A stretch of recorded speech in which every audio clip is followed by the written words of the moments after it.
Hello everyone, now we are going to expose more about Digistar Corporation Berhad. Do you know that Digistar is a Malaysian investment holding company that operates in several diverse sectors?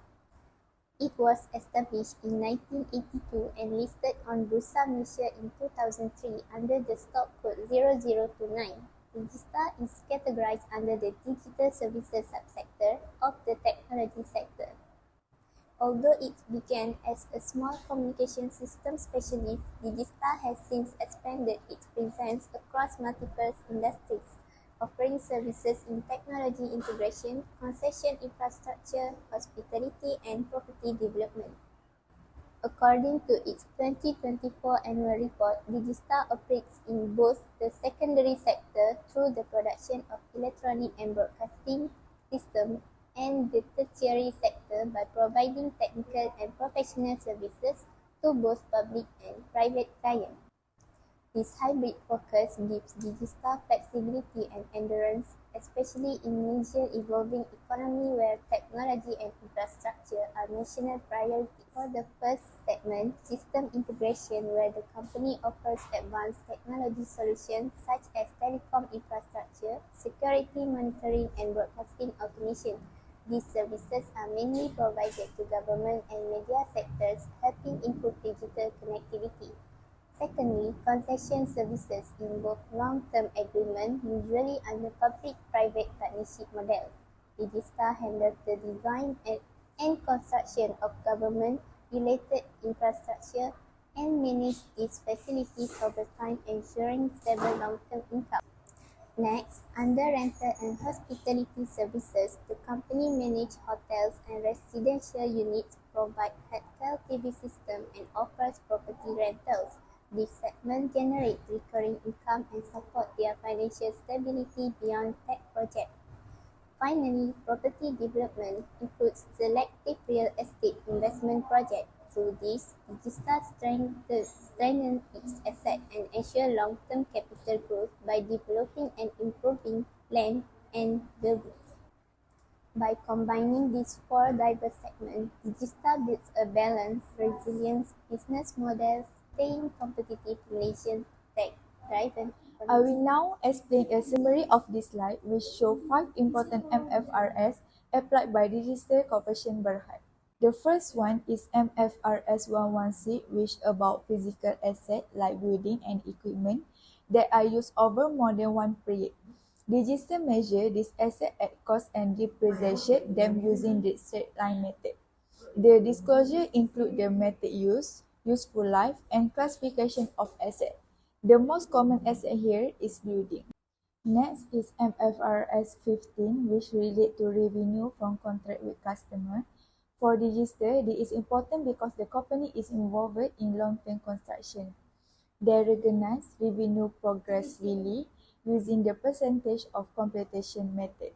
The company discloses contract asset, contract liability, and how performance obligations are met. A clear example of this is a construction project. Then we have MFRS 138, which refer to intangible assets like software. These are measured at cost and amortized straight line over 3 to 5 years. Digistar discloses the type of intangible asset, useful life, and amortization method. The most used intangible in their business is software. MFRS 140 covers investment property such as building held for rental or value appreciation. Digistar used the cost model and depreciate this over 50 years. They disclose the model used, the type of investment property, and depreciation policy. The most common asset here is hotel buildings. Lastly, MFRS 137 relates to provision, which are liability with uncertain timing or amount. Digistar recognizes them under liability when the obligation exists, such as in legal risk. They are disclosed the nature of the provision and key assumption. The main example here is a ledger obligation. One of the key non-current assets for Digistar Corporation Berhad is investment property. And here is why. In 2024, investment property made up RM 25.18 million or 22.22% of the company's total non-current assets.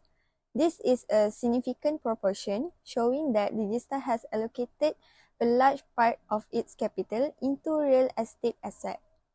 This aligns with Digistar business activities, as the company operates in property development and investment. These properties may be held to generate rental income or for future capital appreciation, supporting their long-term infrastructure and commercial projects. More importantly, this asset type fits into Digistar's broader strategy for sustainable asset-backed growth. Real estate investment provides stability, especially in industries that are capital-intensive, such as broadcasting, construction, and digital service. Therefore, investment property is not just a large number in the accounts. It reflects the company's long-term vision and operational focus. Next, I will explain how current economic factors have influenced Digistar asset strategies. First, impairment is the process of reducing an asset value when it falls below its recoverable amount. The purpose is to ensure financial statements reflect the true and fair value of the asset. For Digistar, impairment assessments were conducted on investment properties and intangible assets. While no major impairment losses were recorded, the company still reviewed assets based on future cash flow and market conditions. This is especially important in an uncertain economic environment, as inflation and high interest rates can lower asset value and increase the risk of impairment. Second, acquisition refers to buying assets for business growth and operational expansion. Digistar invested about 4.3 million in non-current assets such as building, office equipment, and vehicles. These assets support projects like the PFI initiative and Panorama TV. Economically, this strategy helped the company lock in current price before inflation raises costs and avoid higher borrowing costs due to the rising interest rates. By acquiring tangible assets, Digistar also ensures greater stability in a volatile market. Next, I will talk about disclosure of non-current assets. As we can see from the bar chart, Digistar Corporation has reported four main types of non-current assets, which is property, plant and equipment, investment property, intangible asset, and right of use asset. Let's take a closer look at the values. The highest value is recorded under the right of use asset, which amounted RM 68.69 million.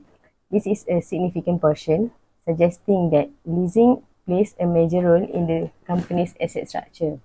Next, the investment property, valued at RM 25.18 million.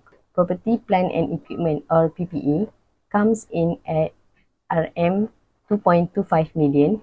Lastly, the intangible asset category had no carrying value by the end of the reporting period. This is because it has been fully amortized, with the total amortization amounting to RM 199,637 ringgit. In summary, the chart and the figures clearly shows that Digistar Corporation's largest non-current asset is in 2024 is the right of use asset (ROU), while intangible assets have been fully amortized and no longer carry value on the balance sheet. Now, I'll be explaining the part about investment property, which is one of the key non-current assets of the company. Investment property are assets that the company owns not for the daily operation, but mainly for earning rental income or for future resale at a higher value. These assets are considered long-term investment and are usually held for many years. Based on the company report, investment property is the second largest category of non-current asset. It is made up of a few types of property. First, we have leasehold land, which is the biggest part of this category. It is valued at 6.24 million. Next is the leasehold building, which has a value of 4.12 million. There are also freehold buildings, although the exact value is not clearly shown in the summary. However, something important to note is that freehold land was no longer listed as an asset in 2024 because it was already disposed or sold. So the value record for freehold land is zero. These investment property are usually recorded using the cost model, which means the value shown is based on the original purchase price minus depreciation on or any loss in value.